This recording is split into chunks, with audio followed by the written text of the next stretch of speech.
because of government. And they never would have been able to grow to the extent that they did if it wasn't for government. And of course, one of the very reasons that so many financial institutions are in trouble, so many of the major banks in this country, and of course all of our major banks would already be insolvent. They would already be broke if they hadn't got money from the government and if the Fed hadn't been buying up all these assets. But one of the reasons that no one cared is because of the FDIC insurance program. I mean, nobody in this country cares at all what the banks do with our money once we put it there, because it's all insured by the government. No one cares. Doesn't matter. People do a lot of research before they buy a plasma TV, but nobody does any research before they put their money in the bank.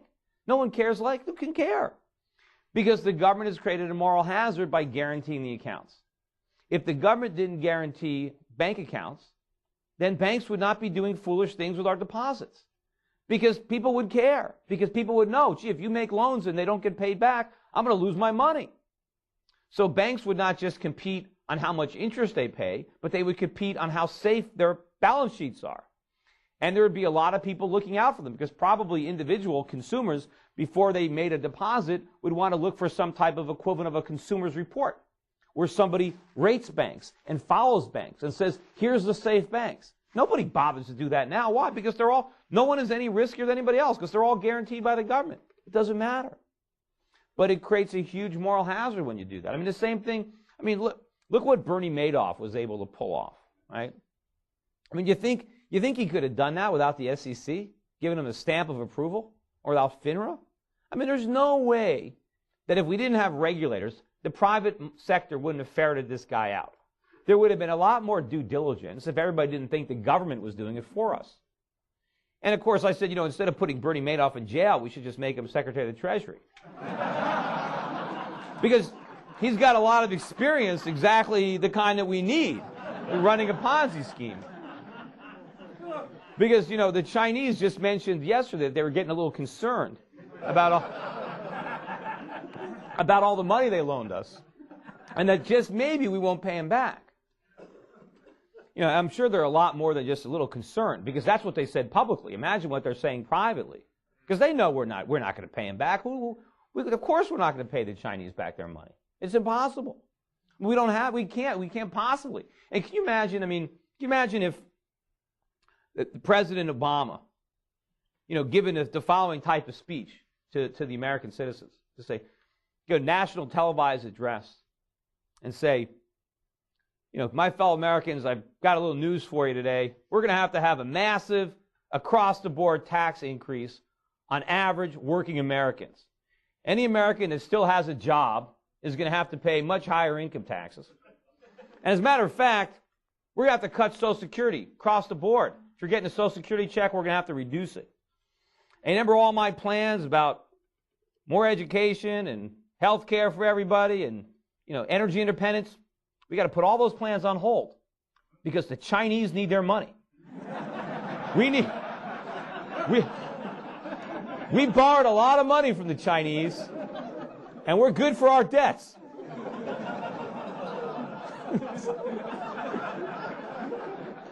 They worked hard for that money, and they loaned it to us, and we're going to pay it back. Now, that's going to require a big sacrifice on our part. Does anyone think that we're going to do that? What, are they kidding me? We're going to tell the Chinese? We're going to say, you guys are predators, predatory lenders. We need a modification program. We need to cram down on this. You never should have lent us all this money. You know we can't pay it back. It's not our fault. The Chinese know this. The Chinese, they can't even vote in our elections. Why are we going to care what they think? We're going to tax voters to pay non-voters? So the Chinese know they're in this box. The U.S. government, we don't pay our bills. We're like Bernie Madoff, right? People loan us money. How do we pay it back? We borrow more. Right? If somebody came to Bernie Madoff a couple years ago and wanted their money, they got it. Why did they get it? Because they were able to take in new money. They found another sucker who didn't know it was a Ponzi scheme. Same thing the U.S. government does. Every time a bond matures, we just go sell another one. And every time we need to pay interest on the national debt, We go borrow that too. Well, it works until nobody wants to lend us any more money. Then we're going to have to default, just like Bernie did. And there's only two ways we can default. We just legitimately don't pay, or we print money. That's it. There's only two ways to repudiate your debt. There's no way we're going to pay the debt. The Chinese have to know that. And we're going to figure that out. But anyway, let me get back to it. I keep going off on too many tangents. But, all right, so the free market, that's where I was, the free market was getting the blame for a problem that was created by the government. And what's happening now, of course, is the government is using this economic crisis that they caused to get even bigger, to grow their power, to expand, to come to our rescue, to save us from the evil forces of capitalism with government, with socialism. And, you know, when you listen to Barack Obama, I listened to his most recent speech, and a lot of what he said was true. He talked about the fact that we need a genuine economy. We can't have a false prosperity. We can't have a prosperity based on debt and spending. We need to have a sound foundation. All that was true. But then, of course, everything else he said is wrong. I mean, he wants the U.S. economy to have a sound foundation, but he wants to be the one that builds it. He thinks the government can erect a sound foundation, that central government planning can replace the market, that resources can be allocated efficiently by politicians who want to get votes, as opposed to entrepreneurs who are looking for profits. Right? He wants to replace the invisible hand with the hand of the state, and he thinks that he could do it better. I mean, the problem is, sure, we had a phony economy. That's true. We had a phony economy because of the government, because the government undermined our productive capacity, undermined our ability to save, undermined our ability to manufacture, and nurtured and cultivated the consumer bubble, the service sector economy that we had that's now collapsed. And it's not government that's going to restore it. We need free market forces. The government right now, everything that they're doing, what is the government trying to do right now? They want to bail people out and they want to stimulate. Well, the bailouts are the worst thing that you can do because they want to bail out companies that should fail, that should be bankrupted.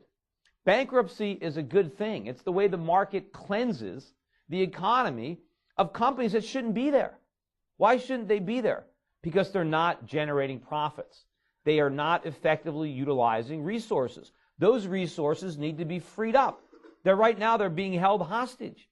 We need to free them up so that we can use them productively. You know, they say, oh, we can't let General Motors go bankrupt because some auto workers will be unemployed. Well, I mean, we don't want work just so we can have a job. We want work because we can produce something. We want the value, right? I mean, if somehow, we can all have like little machine and we could just push little buttons and whatever we wanted would magically appear, right? Nobody would have to work, right? And the government, of course, would try to outlaw those gadgets because it would create a lot of unemployment. But who would care? We wouldn't need employment. We would have everything we want. So we work because we want stuff, not because we want to work. So just to preserve jobs doesn't make any sense if they're not productive, if they're not efficient. Now, I can understand why some of the auto workers would want to preserve their jobs if they're being overpaid. I certainly can understand why a lot of these executives want to preserve their jobs. But society doesn't want to do it. The government shouldn't be doing it. We need to let companies go bankrupt. And when I talk about letting General Motors go bankrupt, and I was predicting that they would go bankrupt 5 or 6 years ago. I knew they couldn't survive. But if we let them go bankrupt, does that mean it's an end to the automobile industry? Does that mean that all those plants in Detroit or in the Detroit area are just going to sit idle? That all those skilled workers are just going to sit there and nobody is going to try to hire them? Of course not.